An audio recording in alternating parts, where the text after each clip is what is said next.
bongo za bisika nyonso bozuli baku ya kolanda Mag FM ya mokula lelo yawe bandi za la concentré.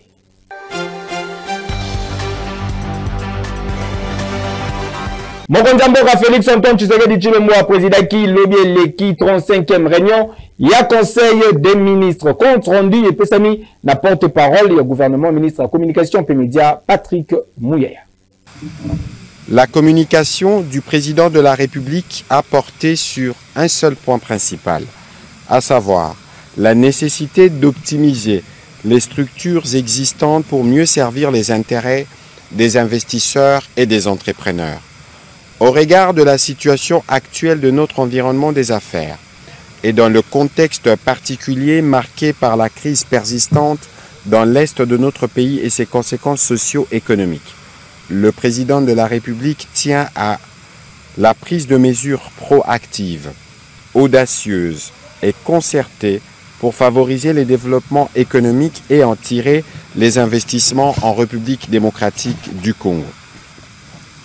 Cette période de crise, loin de n'être qu'une contrainte, constitue pour les investisseurs et entrepreneurs avertis une opportunité stratégique d'explorer des nouveaux marchés dans des secteurs porteurs de croissance tels que les industries extractives, l'agriculture, les énergies renouvelables, les infrastructures et les nouvelles technologies.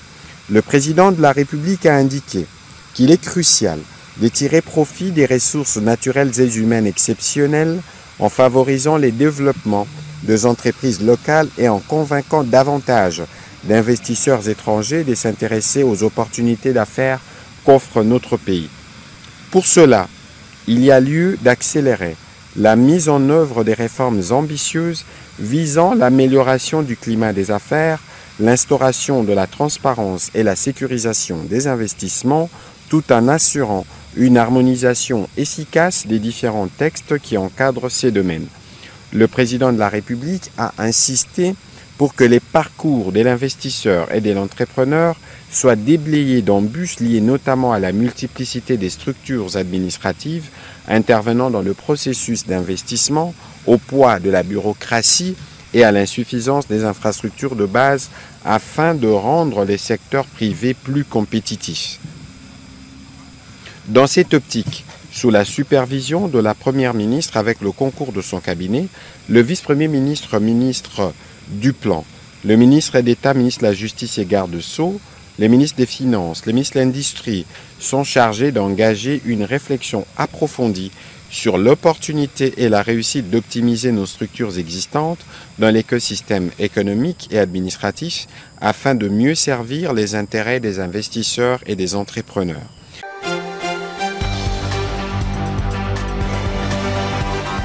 À la veille à rentrée parlementaire, Premier ministre Judith Suminwa Tuluka a échangé qui l'obéleki na bureau de l'Assemblée nationale. Bolanda compte rendu l'élément. Chef du gouvernement.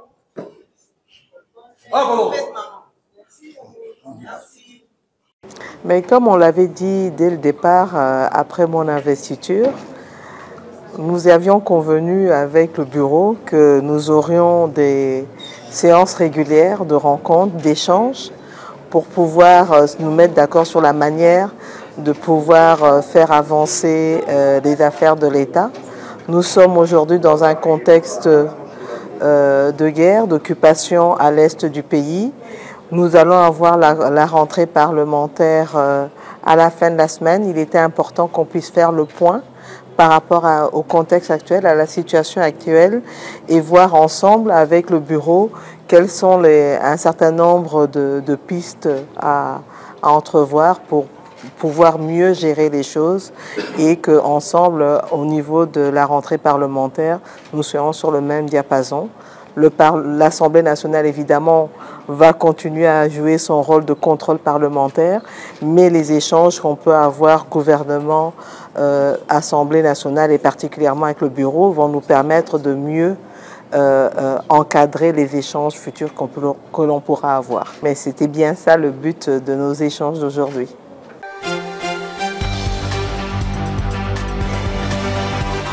Totikala toujours l'Assemblée nationale pour nous Sabino qui est premier vice-président Isaac Chilumbai ayambaki délégation yaba député européen badétaillement.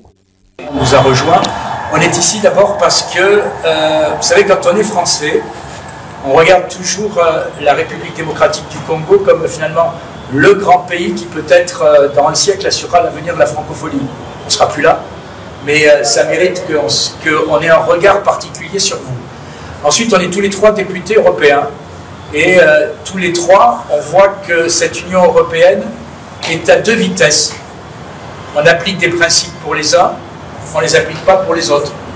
Notre pays subit un pillage et des meurtres qui ont trop duré.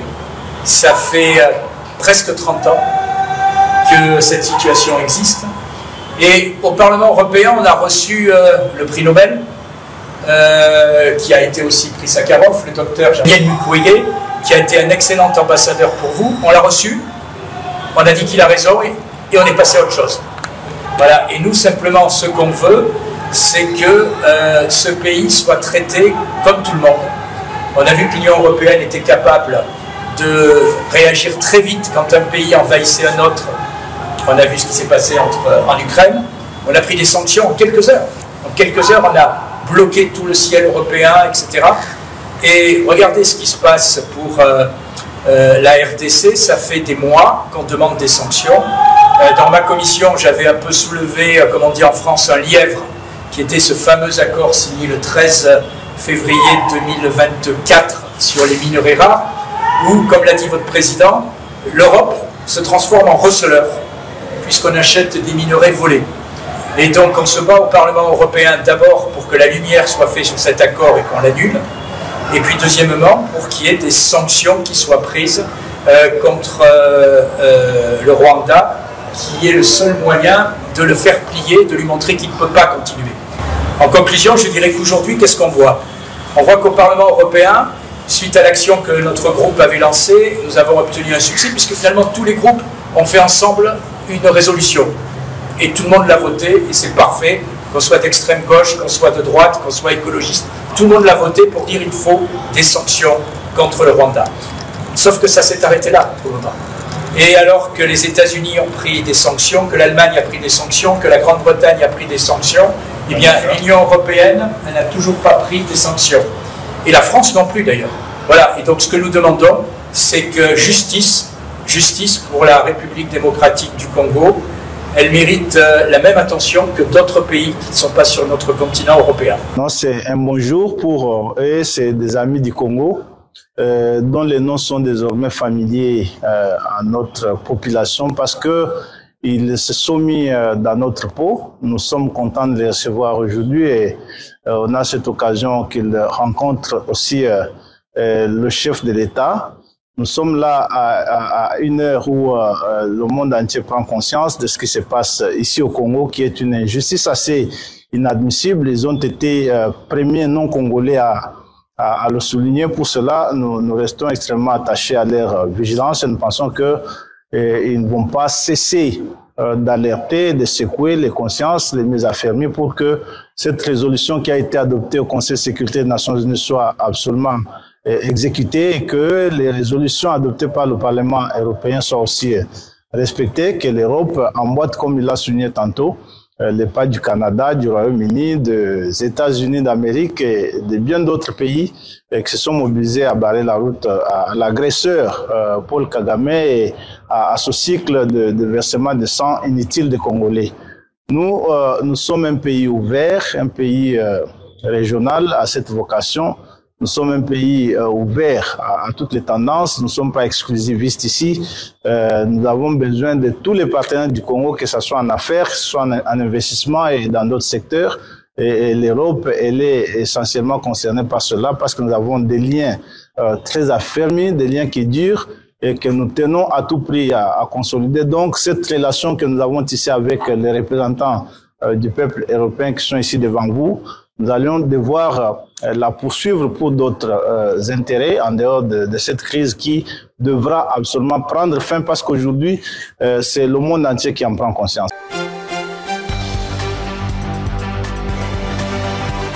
Appel à la mobilisation générale lancée na mokonzi ya mboka Félix Antoine Tshisekedi Tshilombo Esengeli vice-premier ministre ya transport et voies de communication Jean-Pierre Bemba Gombo a échangé kilobi leki na étudiant ya UPEN. Compte rendu. Vice-premier ministre ya transport Jean-Pierre Bemba Gombo a échangé kilobi leki na étudiant ya université pédagogique nationale UPEN en sigle. Et Sikawapi Jean-Pierre Bemba Gombo Igwe a exhorté qui Bango va rejoindre l'armée pour défendre l'intégrité territoriale de la République démocratique du Congo. Vous êtes jeunes, mais je pense que vous avez suivi l'histoire de notre pays, les événements qui se sont succédés dans notre pays. N'est-ce pas? Même si vous étiez jeunes, vous aviez 2 ans, 3 ans, vous devez avoir des souvenirs et les parents ont dû vous expliquer dans quelle situation, comment ils ont vécu, l'humiliation qu'ils ont vécue avec l'agression et l'arrivée des Rwandais, des forces rwandaises ici pour imposer un pouvoir, l'AFDL. Est-ce que vos parents vous en ont parlé? Est-ce que vous avez gardé de bons souvenirs? Est-ce que l'arrivée des Rwandais ici vous ont donné à vos parents un bon souvenir? Voilà ce qui est en train de se répéter. L'agression rwandaise est une agression qui n'a pour seul but que le pillage de nos ressources du pays, de ressources minières. Le coltan que vous entendez là, la cassitérite, c'est ça qu'ils recherchent en premier lieu dans cette agression. Et il faut meubler ça avec une petite coloration nationale congolaise qu'on appelle les M ceci et puis les AM cela. Ça c'est simplement pour ne pas paraître brutal, être des voleurs de minerais. Igwe a rappelé qu'il y a différentes agressions y a armée rwandaise contre la République démocratique du Congo depuis 1996 et a présenté qu'il n'a même occasion organigramme y a ba forces armées y a République démocratique du Congo pour na ko éveiller intérêt y a ba jeunes. Dans la section, la belle section, il y a plus ou moins 15 éléments. Donc il y a un commandant de section. La carte il a, Nicolas il y a section, Tozan a peloton. Donc il y a un commandant de peloton. Commandant de peloton. Au-dessus, le commandant de peloton, Tozan a commandant de compagnie. Là aussi, parce qu'après compagnie, ils allaient bataillon, fait ma brigade, fait ma division. Mais, et si il y a beaucoup de la formation, quand il y a beaucoup de bima, commandant de section, commandant de peloton. Et par le vraiment par Monique Bazana, Makasi Mingi, par Yekoli Mbango, par instructeur, comme ça même Mbango, par commandant de compagnie. Alors le chef de l'État me dit de vous dire ceci. Il a besoin de la jeunesse. Pourquoi la jeunesse? Parce que c'est le fer de lance. C'est parce que c'est la jeunesse où vous trouvez l'énergie. L'énergie pour pouvoir intégrer l'armée. On a besoin de vous pour intégrer l'armée. Et nous devons être nombreux pour défendre notre nation, défendre nos terres, mais défendre également nos enfants, nos pères, nos mères, nos familles. Et Sengeli Boyebake, étudiant à l'Université pédagogique nationale IPEN en sigle, saluer qui initiative Oyo, PB exprima qui volonté na bango pour na s'engager na se drapeau ya République démocratique du Congo. Yo.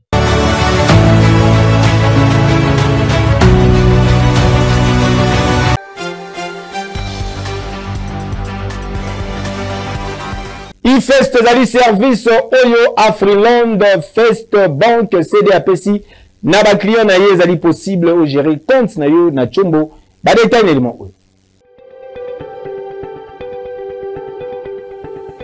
Boye imalamu na eFirst moko ya ba application web ya Afriland First Bank CD. Oza client Afriland First Bank CD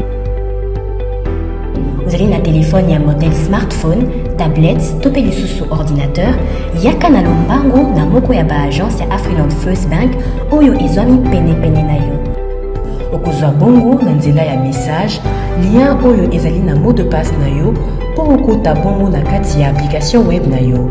Ozali na makoki ya koconsulte solde de compte na yo, okoki pe lisusu kotala historique de compte na yo, to pe lisusu relevé de transaction. Okoki kosala ba virement compte à compte, ba virement interbancaire, to pe lisusu ba mise à disposition.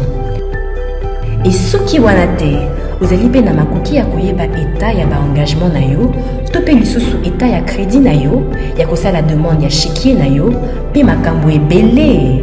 Na eFirst, gestion ya compte bancaire na yo ezwami na maboko na yo. Afriland First Bank, the pact with success.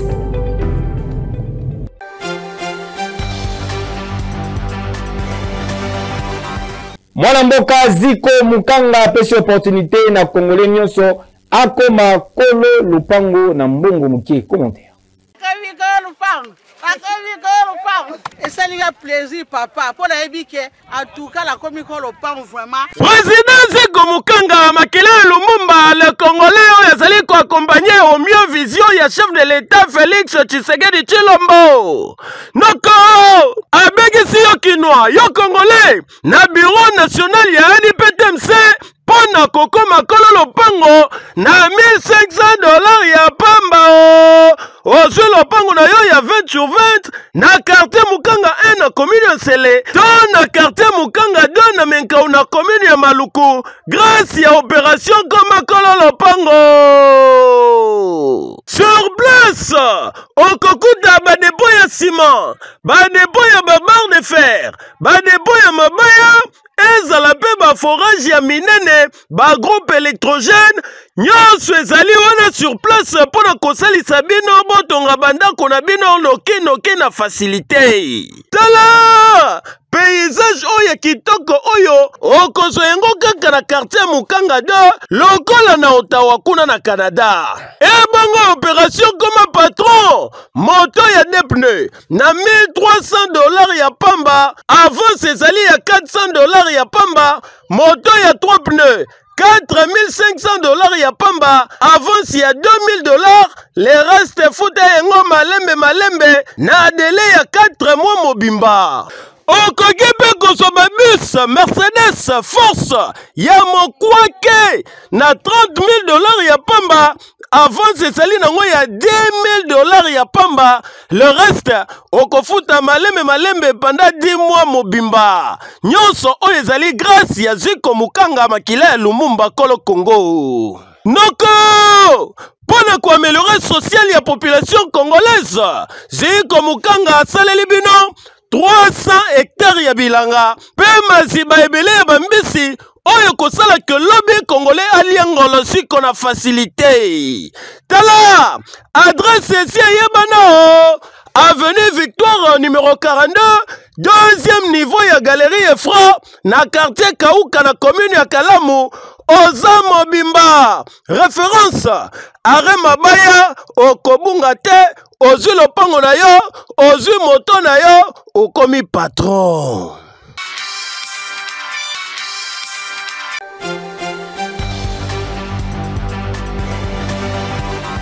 Bon, tu vas poursuivre l'édition à Mokola Lelo na communiqué nécrologique Oyo.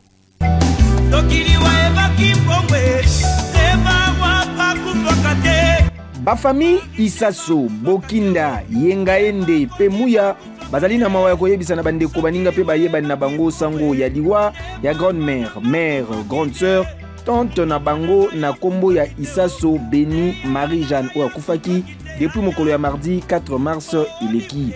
Na yango libote bongisi programme ya matanga boye veillée mortuaire. Ekosala mokolo ya samedi 15 mars 2025 na salle des retrouvailles na des bonhommes référence sur des moutons. L'élevé du corps est prévu pour na mokolo ya dimanche 16 mars na morgue hôpital général de référence Yanjili, suivi une exposition na salle pe mise en terre ekosalama na cimetière chemin de paradis. Communiqué Oyo et pesami pona ba nyonso baibaki maman Isaso Beni Marie-Jeanne.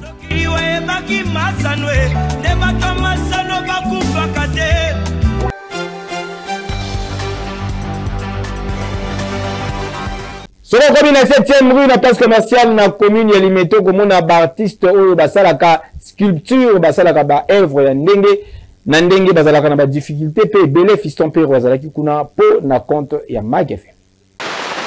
Ba Congolais en général, le Bakinois en particulier. Oyo balekaka na commune ya Limete, plus précisément na 7e rue, place commerciale, ba monaka wenze ya bikeko oyo.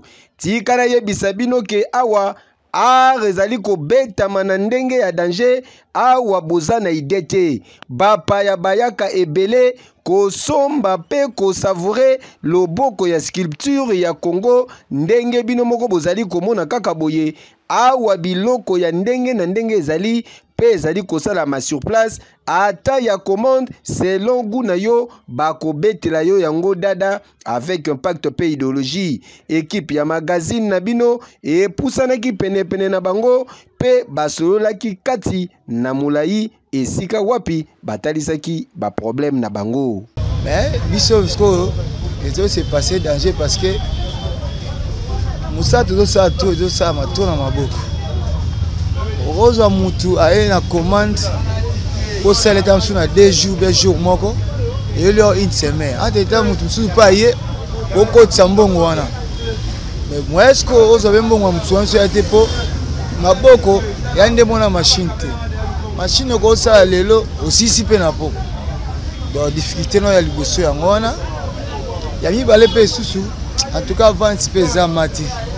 Quand il a été par rapport au pays sous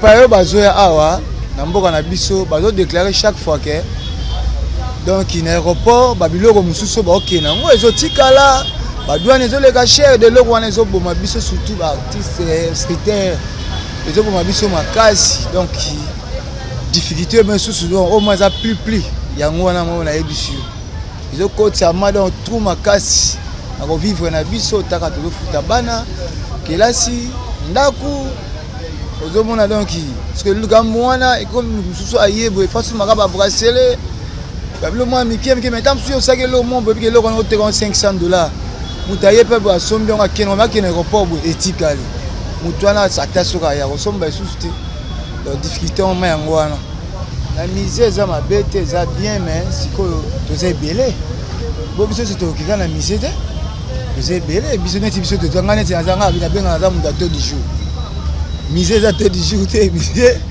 za ba jour ba expression biso ba kota ka musu pe ba komisi ba quantité donc neti ngane za na yebi ke na teki ote na kote ka mwa liaka pona parler sauver donc c'est la que tena misère kuna na yebi ke na kozonanga la mais siko ezaka temps ils ont fait ta solo mais misé fait ça m'embête ça bien vous comprenez mais est-ce que ça va norme va landelaka autant soucieux pour koki kokisa ngote ça peut passer vous comprenez mais ça bien mais nga dès to ça pour nga na préférer na otika la nga nga ba difficulté na pesi pour na ba report mais misé ça m'embête ça peut bien bon loko l'état ko ça ça ka 7e te ça ngisi ba wenze nyonso na ba royal na mbinza kuna na Delvaux donc sangisi biso nyonso donc to baka Congo mobimba po ezaka na kisasa wate Congo mobimba donc l'état fa bundela biso makasi pona likambo ma ya kufuta ba douane oyo ya biloko ba osomba donc kalezaki mo muta oyo ata mtuso asomeke kwa mulaya munene akenango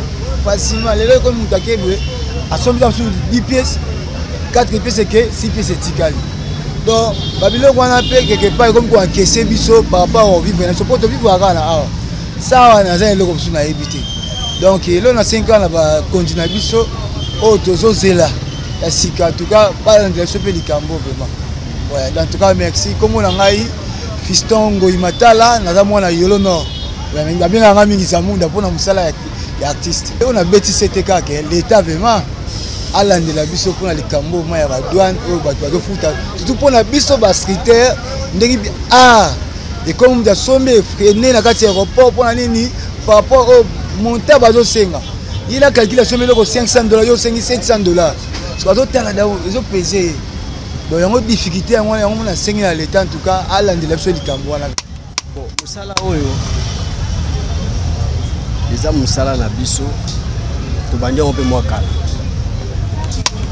mais problème toza na ngwa toza na ba difficulté ebele. Premièrement, nous prenons la vente. okosa lelo ko boye poteka basi preneur bazate soko yozo ata mo preneur moko boye soki asombeli ekeko kaka na aéroport na biso ya Pambala po ekeko ekende mutako somba par exemple asombi ekeko $10 mais bon kende ko futa yi ba droit kuna na aéroport tam sur 20 ou $30 donc tout ça na difficulté makasi siko mutasa sombi loko $10 ba droit yo kende futa na aéroport kuna $30 est-ce que l'Uber yo sombi le biso so ekende amoyate donc tout ça na difficulté makasi côté wana finale donc côté wana tout ça na difficulté makasi en tout cas gouvernement faut atteindre la biso problème nous atteindre la biso problème parce que tout ça ba difficulté na un pour nous ata ba matière passe ce qui gouvernement c'est la biso ata ba industrie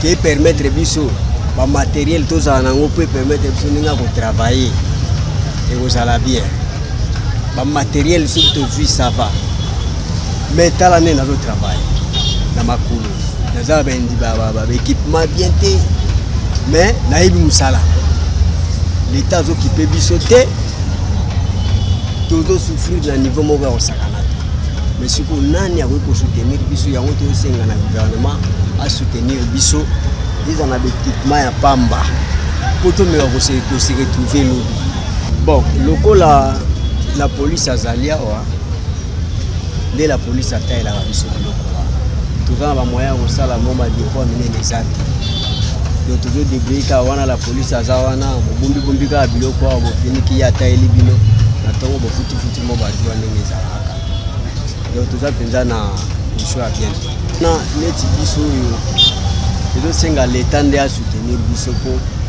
baluka peninga ko orienter biso to koma kuna ko biso a misuso yo na to komi ata kuna te tebi pende ni nzela ni to ko leka to koma kuna te ministère où ya biso mo ya keti a tchara biso ata kati mais tout ka ka soutenir ba musicien soutenir ba artiste comédien mais biso ba sculpteur en tout cas batala biso batala biso te en tout cas côté wana l'état luka balola na miso atala pe biso tout longa peno na ba difficulté tout ça bon difficulté à musala ezaka par rapport ya ba matériel ndé ils en ont pas cité matériel les ebele ba moyens de transport ndé isala ke oui to kutana mwa ba difficulté à moi makasi po parce que awa biso na Kinshasa ba matériel tout ça la ka uta même matériel par terre ndé siko difficulté ka ba transport tout ça pena na ba moyens de transport le omona kaka ndé to zo bunda bo selon biso matériel biso to zoaka mingi utaka kwangu mingi utaka pe Équateur nde biso tosalelaka biso pena toza na posa yo momo na marché ndenge ezali donc marché na biso oyo ya limité oyo eza donc delvo biso nde pena tobombi nde art nde ya RDC pena eza na moins visibilité parce que dans la visibilité pénate mais moins visibilité par rapport que oui vous avez na marché moko yo mozo mona ndeza biso biso moko nde to bunda kana muke parce que marché sala nini ezala ya malamu ezaka que oui par rapport que oui batie biso nde batika biso parce que to sala parce parti wana moi respect zali na batunyo surtout bayaka soka ye même nini awa surtout mutalobi ke outra kaseri nini zalaka te ya malamu nde yango wana mais visibilité pena ezala pena ke ba marché mususu nde to monaka ya vannerie ba niveau net ya ba ni neti to kolo balko net ba ivoirien ya camerounais banani mais tozana ba visibilité wana ti bon to ko tchaka na misé par rapport que moi ba difficulté za makasi moi ba difficulté za makasi iloko kocha na miseta mususu ezaki wite l'état yebi ke wite mutentel libo akotisi iloko boye au moins iloko ezala mais nous appelons en nos hôpitaux nous travailler selon biso ce monde zane belé mususu mona ke tozo yo kaka bakendaki boye bazwaki boye basalaki boye biso pena bakolo musala pena ke otozo travailler mona moto kezobima boye babénéfice wana pena eza na tozomona boye biso moko mwa bâche mwa sachet mwa table kande eza boye soki tobâche mais okeza ke wi te façon ke nde ezala pena ke mwa dépôt mo boye dépôt pena ke wi ya baartiste toza nango te bon neti tokoloba de façon ke neti licence donc moto asali eloko na asombi licence aza na licence na ye bon bamoyen wana pena nanu tokomi nango te bamoyen wana tokomi nango te yango tosenga makasi ka leta cadre biso pena na bafaçon ekozalila atia pena baartiste na bandenge moko ndenge baartiste mosusu bazali leta atala biso asoutenir biso pena toza baartiste ya mboka oyo lelo biso nde toza boye atake na bapays mosusu tokodefendre malgré ke biso tozangi bamashine oyo ezaki ewi te ya nakoloba lokwa neti bamashine pena nde baninga mosusu baza nango basalela mosala rapide basalela mosala na bafaçon moko boye bakondition mosusu osala maboko yango ozomona ke osenga kaka ke wi leta soutenir biso mopanzi na biso atala yango pena ekozala bien soki gouvernement oyo ezoya oyo lisusu ministre oyo akobima lisusu atala pena kaka na biso ekozala malamu eloko eza makasi ke esenga biso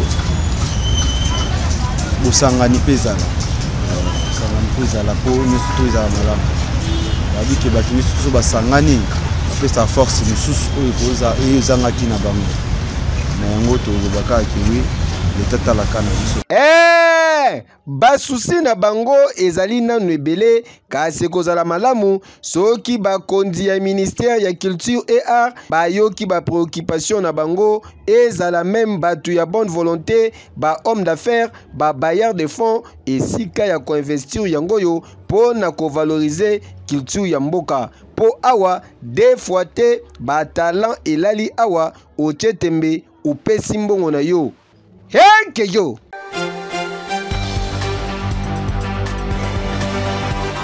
Page rose na édition ya mokolo lelo botika to souhaiter joyeux anniversaire na Kajou Mumbini les régisseurs très mystiques hier azali ko célébrer botama na mokolo lelo tozali kolia tozali komela avec impact pe idéologie champagne ezali komela ma lokola mona musala tozali kolia 30 kilos ya ngulu na kapela 3 kwanga bakisa pilipili ya kobota. Profitez bien na mokolo na yo que du bonheur to souhaiter lisusu mokolo lelo joyeux anniversaire na Verlin mote grand gola match ye pazali ko célébrer mbotama na ye mokolo lelo tozali kolia pe komela avec impact pe idéologie. Profitez bien na mokolo na yo que du bonheur. Bo sepelaki na ba image bo pesa merci makasi na Christian Kabuya yazalaki na sima caméra régie finale et Simbamaki, l'ingénieur Gelor Mouya. Bama Tabaki Toa Balukal Mabede, fils Maniboika Machine, la préférable.